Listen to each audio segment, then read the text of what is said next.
Kunjungan Tujuh Dewa. Tersebutlah kisah di sebuah dusun kecil di pinggiran Jepang. Di dalam sebuah rumah sederhana, hiduplah seorang menantu dan ibu mertuanya. Sang menantu sungguh seorang yang sangat baik hati, tulus, dan penurut. Sebisa mungkin ia akan memenuhi segala permintaan mertuanya. Pada suatu malam, menjelang tahun baru, "Nak, tolong jaga perapian di dalam tungku, jangan sampai mati hingga tahun baru esok. Udara sangat dingin. Ibu ingin beristirahat supaya besok punya tenaga cukup untuk memasak hidangan tahun baru," pesan si mertua. "Baik, Bu," jawab sang menantu. Menjelang tengah malam, rasa kantuk kian menyerang. Si menantu pun tak kuasa menahannya, lalu tertidur. Beberapa saat kemudian, si menantu terbangun karena kedinginan. Ternyata api di dalam tungku telah padam. "Aduh, celaka!" keluhnya menyesal. "Aku telah lalai menjalankan pesan ibu mertuaku." Si menantu lalu pergi ke gudang penyimpanan kayu bakar. Namun apa daya, ternyata persediaan kayu bakar pun telah habis. "Aduh, aku harus segera mencari kayu bakar. Tapi udara di luar sangatlah dingin," pikirnya. Pada detik-detik pergantian tahun, cuaca memang sangat membeku. Lapisan salju sangatlah tebal. Belum lagi hembusan angin malam. Membayangkannya saja sudah malas keluar rumah. Namun si menantu tetap menembus dinginnya malam untuk mencari kayu bakar. "Lagi pula, besok juga membutuhkan kayu untuk memasak," ujar si menantu dalam hati. Bukan perkara mudah mencari kayu bakar di tengah dinginnya malam.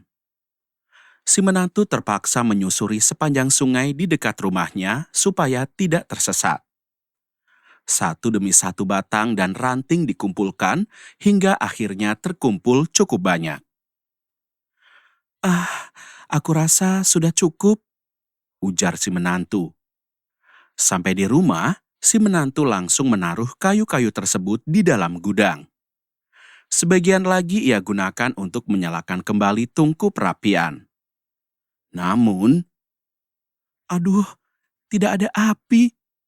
Di mana malam-malam begini aku bisa mendapatkan api?" keluhnya. Rumah kediaman si menantu agak terpencil dari rumah-rumah lain di dusun itu. Sehingga untuk meminta api ke tetangga terdekat pun harus berjalan kaki cukup jauh. "Yah, apa boleh buat? Aku harus keluar lagi mencari api."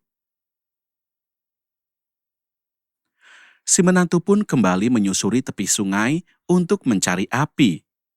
Ia berharap bisa berjumpa seseorang. Sekian lama ia berjalan, hingga akhirnya ia melihat ada setitik cahaya di dekat jembatan. Si menantu lalu memacu langkahnya mendekati titik cahaya itu. Bersyukurlah si menantu. Setelah dekat, titik cahaya itu yang dilihatnya tadi ternyata api unggun. Ada 6 orang tua yang sedang menghangatkan badan, duduk mengelilingi api unggun itu. Selain 6 orang itu, ada seorang lagi yang berbaring. Mungkin sedang tidur. "Selamat malam," sapa si menantu. "Selamat malam, Nak. Ada apa malam-malam begini seorang diri di luar?" jawab salah seorang dari mereka. "Aku sedang mencari api untuk menyalakan tungku. Boleh aku meminta apinya?" "Oh, silakan. Ambil saja sesukamu." "Terima kasih, Tuan," ujar si menantu. Si menantu kemudian pamit untuk pulang. Baru saja membalikan badan, "Nak, maukah kau gantian menolong kami?" tanya salah seorang laki-laki tua itu. apakah yang bisa aku bantu, Tuan? Jawab si menantu. Laki-laki tua itu lalu menjelaskan bahwa teman mereka yang sedang berbaring itu sebenarnya bukan tidur, melainkan baru saja meninggal.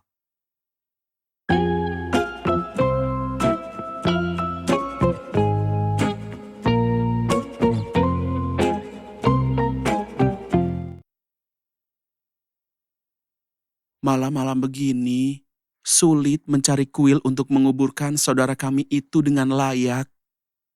Jelas laki-laki tua. Bisakah kami menitipkannya dulu di rumahmu? Besok kami janji akan menjemput dan mengambilnya kembali.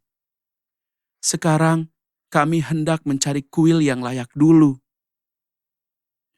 Tanpa berpikir panjang, si menantu menyanggupi permintaan para laki-laki tua itu. Baiklah, tuan-tuan sudah menolongku. Tidak ada ruginya bagiku jika aku juga menolong kalian. Maka, jasad salah seorang laki-laki tua itu pun dibawa ke rumah si menantu. Jasad ditaruh di dalam gudang penyimpanan kayu bakar. Agar tidak ketahuan mertuanya, jasad itu ditimbun dengan tumpukan jerami.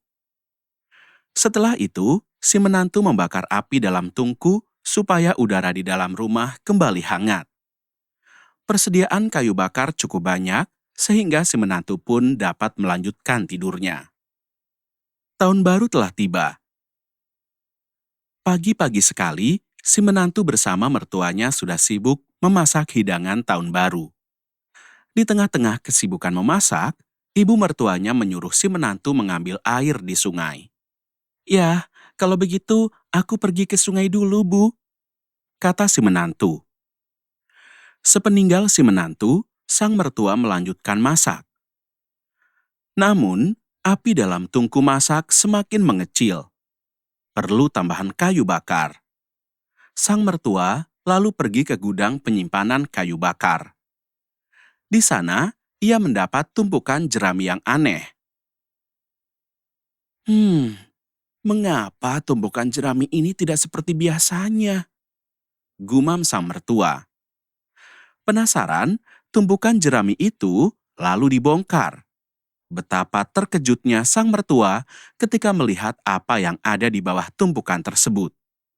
Wajahnya pusat pasi, tidak percaya. Hah? Bersamaan dengan itu, si menantu baru saja pulang dari mengambil air. Ia pun kaget mendengar teriakan ibu mertuanya dari arah gudang. Aduh, pasti ibu mertuaku menemukan jasad orang yang kutimbun dengan jerami. Aduh, bagaimana ini? Keluhnya panik.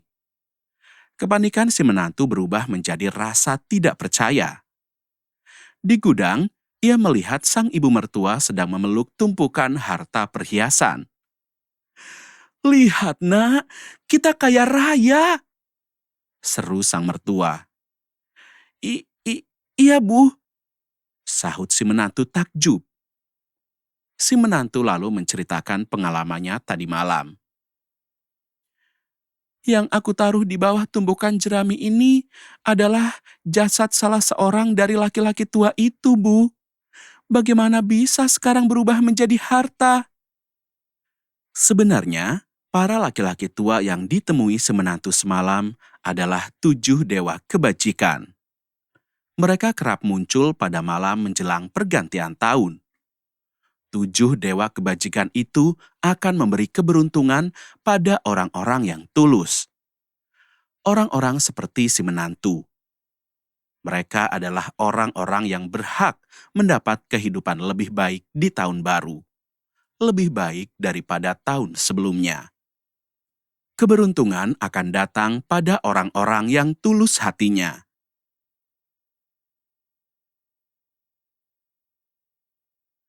Anda telah mendengarkan kumpulan dongeng Jepang. Karya Imanha. Dibacakan oleh Dino Sabian. Buku audio ini diproduksi oleh Storyside tahun 2021. Diterbitkan pertama kali dalam bentuk cetak oleh penerbit CIF. penebar Swadaya Group. Cetakan Jakarta 2019.